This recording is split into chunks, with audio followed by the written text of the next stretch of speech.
Una víctima, en fin, muy curiosa la de este tipo. Voy a saludar a nuestro compañero David Vigario, que es delegado del Mundo en Extremadura. Buenas noches, David. Hola, Antonio, muy buenas noches. Ya vamos a ver. Hemos escuchado tantas cosas, pero ya que se haga encima la víctima, después de lo que hizo, en una clara, lo que se ha dado a llamar, yo creo que todo el mundo lo ha dicho, es, hombre, una decisión muy golfa. Desde el punto de vista político, una golfería lo que hizo, en definitiva, ¿no? Y ahora dice que la víctima es él y que la jueza, en fin, eso de que ha cometido un fraude de ley que está por ver. Bueno, yo creo que lo que hay en el fondo es una cuestión muy clara, quitarle el caso a Beatriz Biedma, por lo civil o por lo criminal, y nunca mejor dicho. ¿Por qué? Hay que recordar también, ¿por qué lo digo? Hace una semana salió un audio de nuestros compañeros de Libertad Digital que confirmaba lo que todos sospechábamos por aquí, que un ex juez, por cierto, condenado por violencia de género, hablaba con lo que habéis denominado todos fontanera del PSOE, que quizás de fontanera tenía poco, tenía mando en plaza en el PSOE, para intentar derribar este mismo año, hace unos cuantos meses, a la jueza, enviándole informes y enviándole parte del procedimiento para intentar apartar a la jueza del caso. Este es juez, ahora abogado, que vive en Badajoz. Insisto, que fue expulsado de la carrera judicial por ser condenado en sentencia firme por violencia de género. Ha intentado primero estar personado en la causa hace solo unos meses, no cuando comenzó el proceso, que yo creo que eso es importante, y en segundo lugar intentó recusarla. Y esa sí es una prueba evidente de que hay un movimiento contra la jueza. Y en segundo lugar, lo que dice la jueza, por cierto, en un escrito de más de 100 folios de hoy, lo que dice no es lo que tú apuntas, sino que durante todo este proceso de investigación que cumple ahora justo un año, lo que ha intentado el señor Gallardo, según la jueza, insisto, es utilizar las instituciones públicas para protegerse, y pone varios ejemplos. Primero, lo que tú has contado, que no solo una, sino que fueron 5 personas las que tuvieron que dimitir, una cuestión absolutamente inédita y histórica, entre comillas, de nuestra democracia, para que entrara hace tan solo unas semanas Gallardo. Pero eso lo hizo en menos de 28 horas. Y en cuanto tuvo, no el acta de diputado, que recordar que había ahí, y todavía sigue habiendo dudas legales de que si es cuando promete, cuando jura, pues tiene, según el reglamento de la Asamblea de Extremadura, tiene que cumplir 4 condiciones a la vez. La última es prometer o jurar. Lo que dice la jueza es que más allá de ese proceso, que también lo critica, de 28 horas para conseguir el aforamiento exprés, haciendo dimitir a 5 compañeros de partido, la misma tarde que recibe la acreditación de la Junta Electoral, su abogado se va al juzgado de instrucción de Badajoz y le dice a la juez Beatriz Biedma por escrito: quítese usted en medio y mande el caso al Tribunal Superior de Justicia de Extremadura. Esa carrera desaforada era un plan premeditado, según la jueza, es lo que pone en evidencia, según Beatriz Biedma, insisto, que aquí lo que está haciendo, yo creo que dando la cara a Gallardo, pero quizás también protegiendo al hermanísimo, es que toda la causa, los 11 investigados, vayan al TSJ y la juez Beatriz Biedma, de golpe, se quite el caso, que está en su fase ya prácticamente definitiva, porque ella dictó un auto, acordaros, de procesamiento. Vamos a ver, David, aquí, bueno, ella lo que dice también, cuando eleva el caso al Tribunal Superior de Justicia de Extremadura, lo que está diciendo además es que todos los hechos que ella ha investigado son anteriores al paso dado por el presidente de la Diputación para entrar en el Parlamento extremeño o en la Asamblea extremeña y así poder ser distinguido con el privilegio del fuero.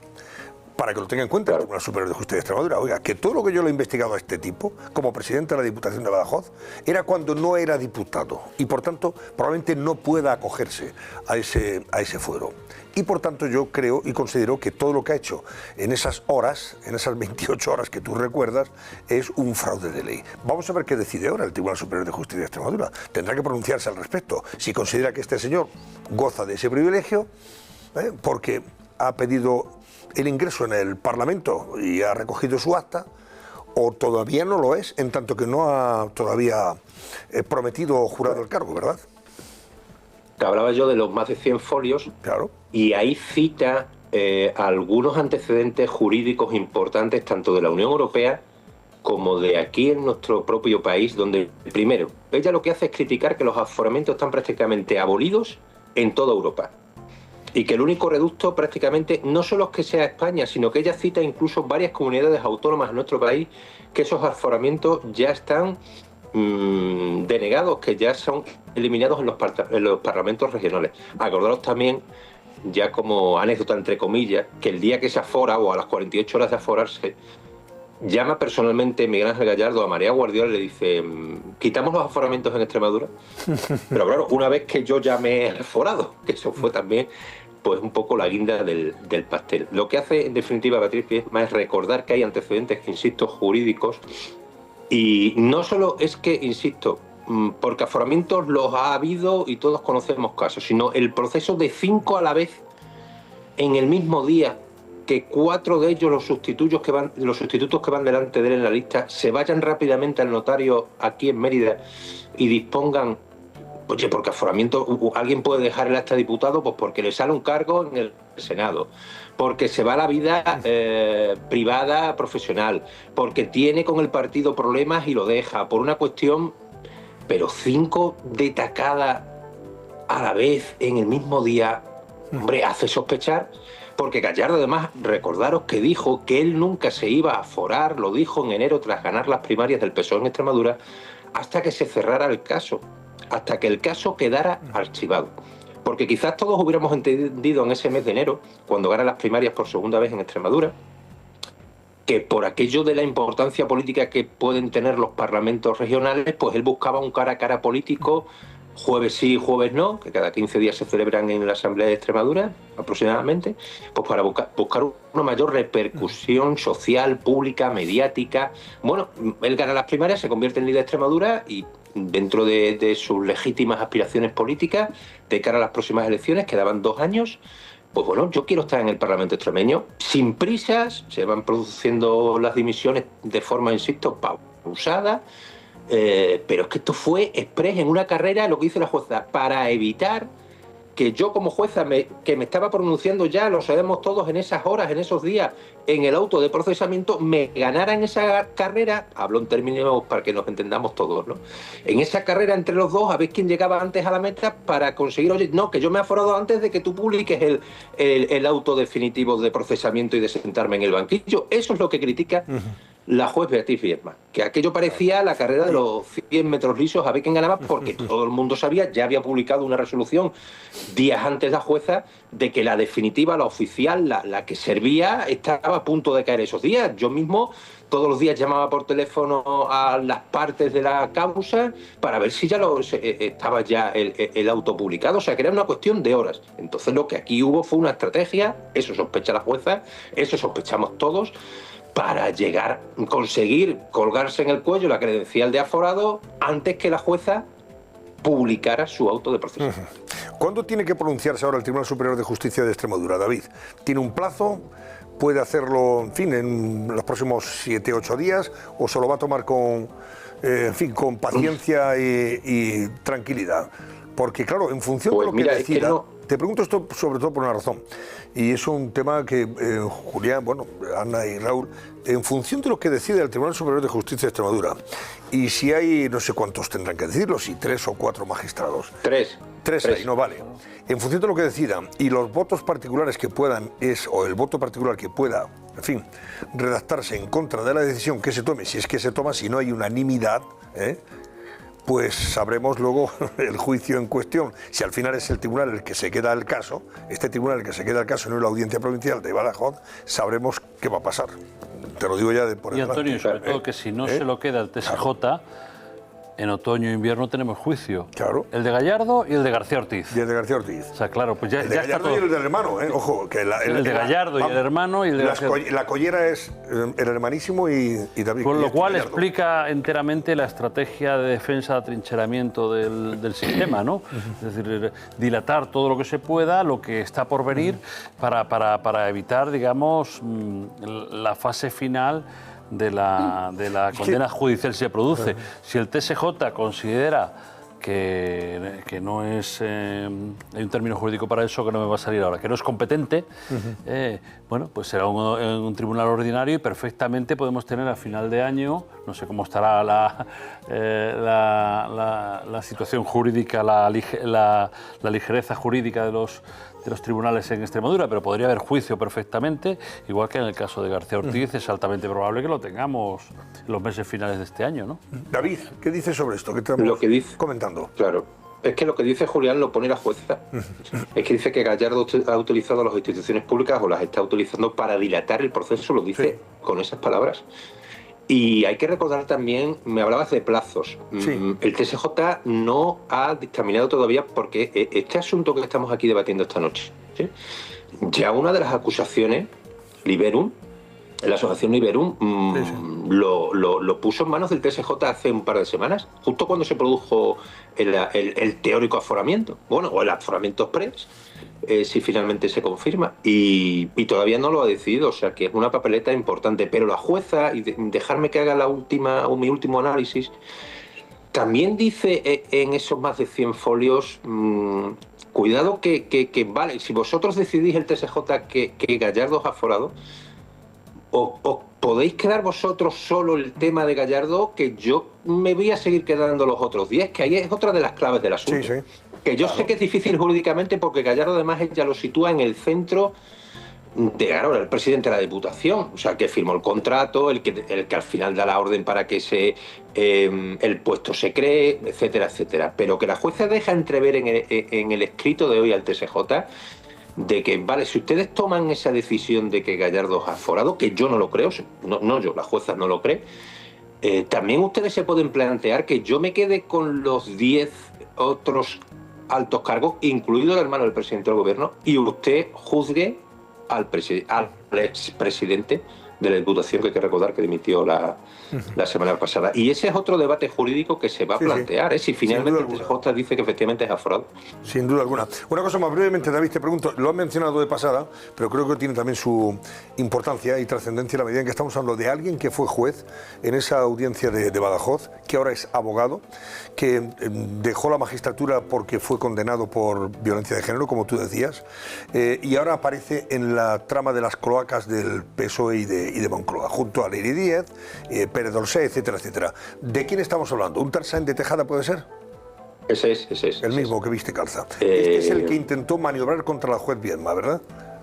Claro, él tiene una página... Todo el interés que tenía era intentar cargarse a aquellos jueces, fiscales, jueces, algún fiscal, algunos quedan todavía independientes, lógicamente, no, los que no dependen tan directamente jerárquicamente todos, ¿no? Pero los que no dependen directamente tan evidente como algunos que sabemos del fiscal general del Estado, pues tienen lógicamente su criterio jurídico y su independencia.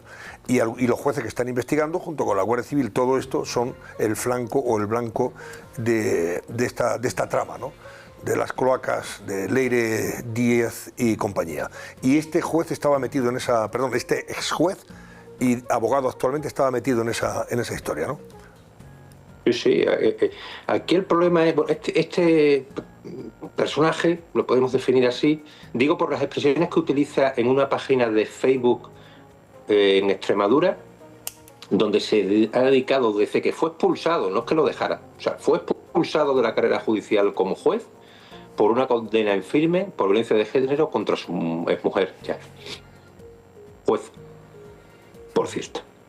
Y él emprende una carrera desaforada en redes sociales y considera que todos los jueces de Badajoz, sobre todo Beatriz Viedma, hablo de antes de que se iniciase este caso, son todos corruptos, todos manipulan las sentencias y esto es una corrupción generalizada del mundo judicial.